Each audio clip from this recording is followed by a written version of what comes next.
저는 한 세 가지 정도 질문을 드리려고 합니다. 첫 예. 번째는 그 20페이지에서 보고해 주신 그 도시 기본 계획에 대한 부분입니다. 사실상 네. 도시 기본 계획은 장기적이고 또 종합적인 도시 기본 계획을 수립하는 걸 목적으로 하고 있는데, 사실상 많은 지자체 기초단체에서는 인구 계획으로 인식하는 경우가 많습니다. 또한 또 대한민국의 인구 감소와 또 수도권의 인구 집중을 제한하는 목적으로 전국적으로도 인구를 최소화하려고 하는 노력을 하고 있는데요. 이 경기도는 또 그렇지 않은 상황들이 많이 있습니다. 그럼에도 불구하고 꾸준히 인구가 증가하고 있는 현실을 제대로 반영하지 못하다 보니까 인구 계획에 따른 도시 개발 또 그 기반 시설들의 확충이 부족한 경우가 있습니다. 이번에 도시 기본 계획과 관리 계획을 수립할 때 인구가 증가하는 지역, 그로 인해서 난개발이 발생되고 또 20년에 그러니까 2040년도에 장기적인 계획이 아니라 5년마다 계속 재정비를 해야 되는 현재 사항을 좀 극복할 수 있게 좀 노력해 주시기 부탁드리겠습니다. 또한 종합적인 계획이 되려고 하면은 단순한 인구 계획이 아니라 최근에 기후 변화로 인해 어떤 수해라든지 큰 기후에 대한 위기들이 발생되고 있는데요. 도시 안에서 어떻게 이 문제를 해결할 것인지, 녹지에 대한 부분도 될 수 있고 하천에 대한 부분에 대해서도 종합적인 관점으로의 접근이 필요할 것 같습니다. 또한 경기도가 2050년도에 탄소 중립을 하고자 하는데, 이 도시계획 안에서도 어떻게 탄소 중립을 할 것인지, 새롭게 만들어지는 지구 단위와 신도시들, 신축 건물에 대해서 어떤 기준들을 해서 어떠한 목표를 가지고 이 도시를 계획할 것인지에 대한 내용들이 도시 기본 계획에 좀 포함됐으면 하는 바람입니다. 두 번째는 지난해 그 행정감사 때도 말씀드렸습니다. 최근 부동산이 어려운 상황이 되면서 이 하우스 푸어라는 분들이 발생을 하고, 그로 인해서 많은 도민들이 어려워하고 있습니다. 이런 하우스 푸어의 대상이 되는 주택에 대해서 경기도는 어떤 역할을 할 것인가 좀 고민을 해야 되는데요. 아마 예전에 기억하실 겁니다. 2008년도에 리먼 사태 이후에 부동산이 굉장히 어려웠고 그에 대한 많은 대책이 나왔음에도 불구하고 어려움이 있었습니다. 이 정부에서는 2014년도에 희망 임대 주택 리츠 사업을 통해 가지고 LH에서 1차에 508세대 그리고 2차에 389세대를 매입하는 정책을 했습니다. 즉 하우스 푸어들이 자신의 집을 어떻게 처분하지 못하고 경매로 넘어갈 수밖에 없는 그런 상황에서 공공에서 그 주택을 매입해주고 5년 후에 환매하는 정책을 투입했던 건데요. 너무 늦었습니다. 2008년도에 위기가 닥쳤는데 2013년도에 돼서야 공공의 정책이 나왔던 거죠.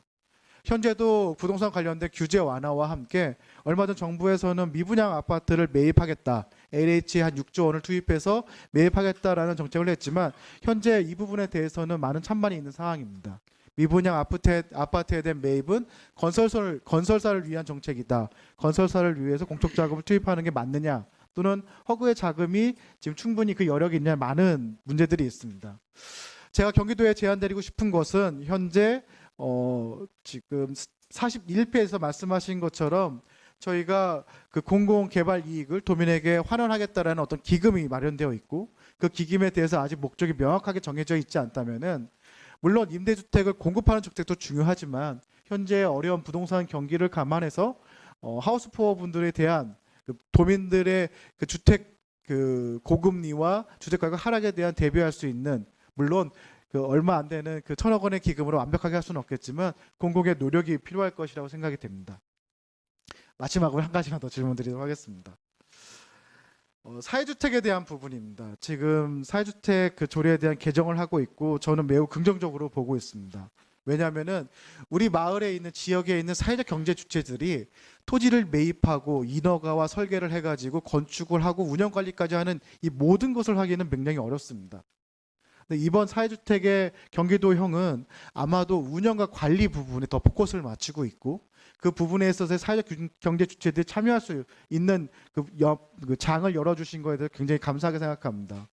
왜냐하면 경기도는 많은 임대주택들이 있습니다. 근데 지금의 임대주택들은 대부분 시설 관리 측면으로만 접근하고 있는데, 그런 것이 아니라 그 임대주택에 거주하는 분들에 대한 그분들의 삶의 질을 어떻게 향상할 수 있을 것인가, 그 질문에 대해서 지역에 있는 사회적 경제 주체들과 함께 그 고민할 필요성이 있다고 생각합니다. 가령 예를 들면 임대주택 아파트 앞에 있는 그 근린 생활 시설이 있는데요. 거기에 주민들을 위한 식당을 운영할 수가 있습니다. 지역에서 나는 농산물이라든지 재료를 사용해서 그 입주자들 또는 지역의 사회적 경제 주체분들이 직접 음식을 만들어서 그 낮은 가격에 식사를 제공하고 또는 어려운 어르신들을 위해서는 도시락 서비스도 할 수 있겠죠. 이러한 다양한 아이디어들이 사회적 주택, 경기도형 사회주택으로 보다 좀 더 활발하게 될 수 있도록 좀 기대와 좀 의견을 드리는 바입니다. 감사합니다. 예. 정영환 의원님, 장 의원님 좋은 말씀 감사합니다.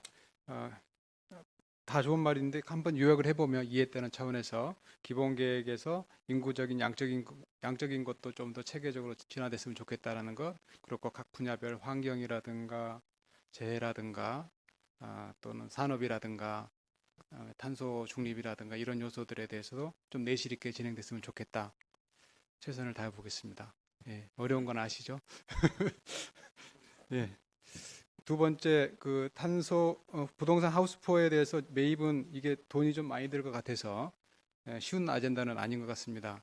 예, 검토 한번 해보도록 하겠습니다. 예. 그리고 전례에도 그런 선례가 있다고 하니까 좀 더 살펴보도록 하겠습니다. 그리고 사회주택에 대해서는 저희들도 이번에 큰 각오를 하고 한번 전력으로 진력을 다해볼 생각입니다. 의원님의 의견 함께 발전시켜 나갔으면 좋겠습니다.